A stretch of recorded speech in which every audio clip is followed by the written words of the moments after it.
So today, guys, I'm going to be talking about dark circles. I have been getting so many messages. People are waiting for this dark circle talk.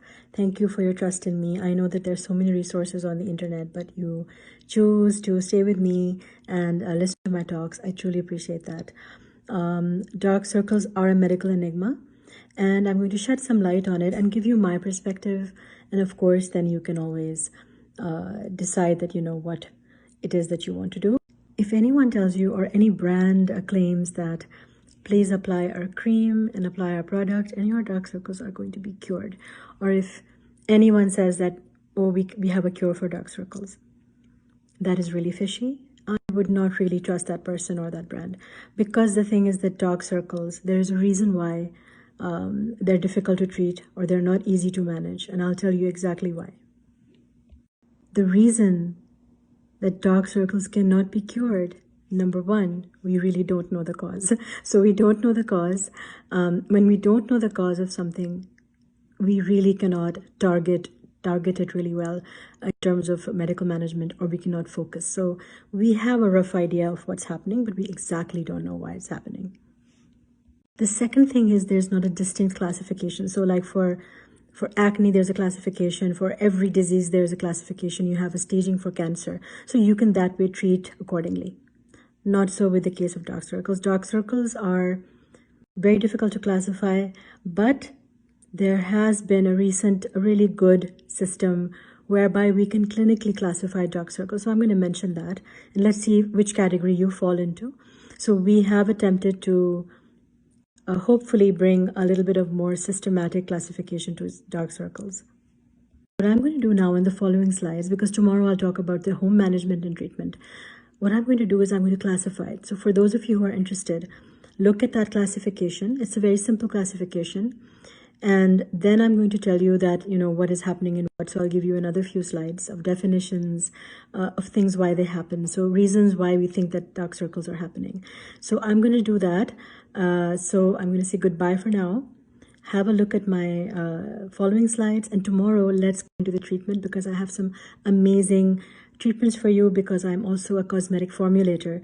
I'm going to give you a really, really targeted, focused approach that you can apply. Try it for 3 to 4 months and see if it helps you. I'm going to start with the commonest types of POH. So commonest type of dark circles are these ones. So this is a constitutional type.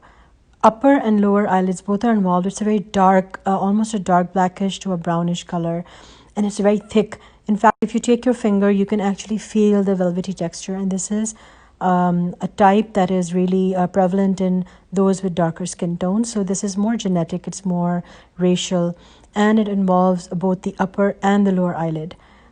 And you will also be able to feel it. The next commonest one, of course, is the PIH-related POH. So dark circles that have happened because of some kind of process. So either it's eczema, you're scratching your eyes, you will see there will be a lot of dryness around the eyes as well, and you will see some eczematous patches. If you have been using harsh retinols and acids and DIYs and wrong practices, it will result. Now, this is not a true dark circle. This is a shadow effect.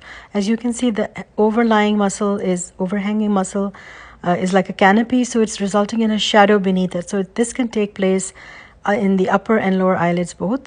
And this shadow effect is because there is a weakening of the muscle. There is some structural defect in the tarsal plates. There are tear troughs that are present. So this is more of a shadow effect.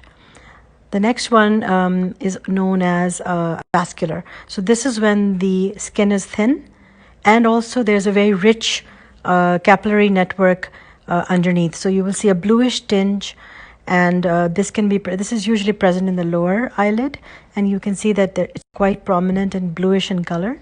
And this is vascular type of dark circle.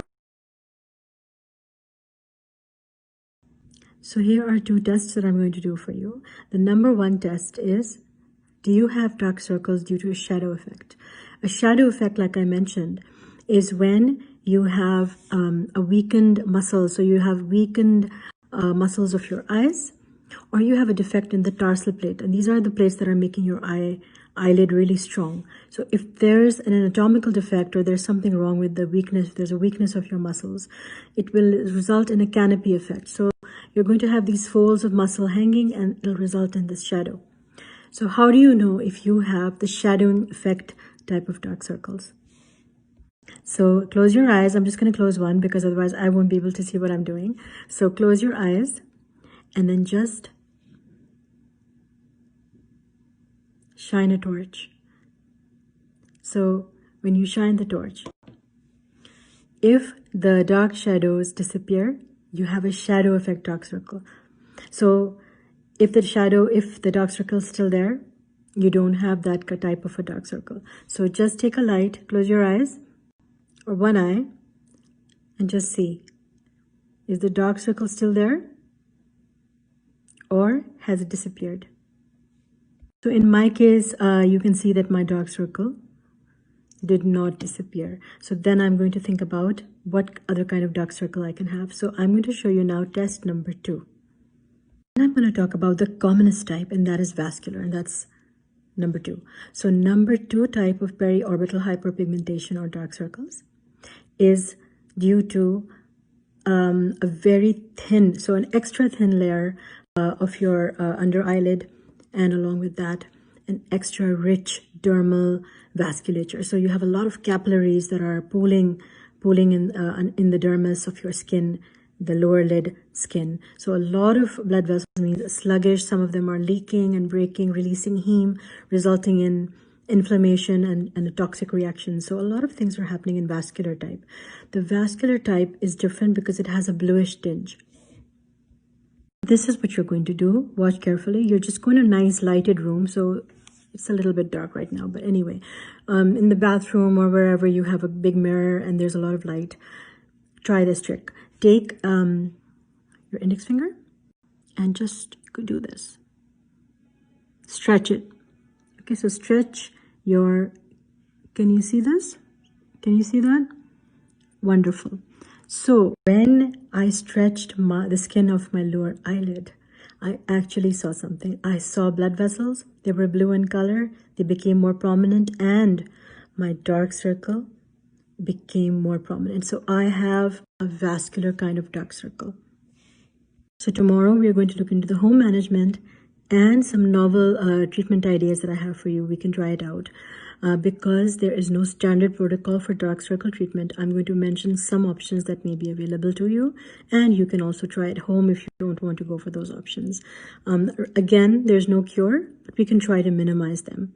So I hope to see you guys tomorrow, day after tomorrow, when I go and discuss the treatment. Until then, you guys stay safe, stay well, and I hope that 2021 is far better than 2020 and all of us have health and joys and success. See you guys in a while.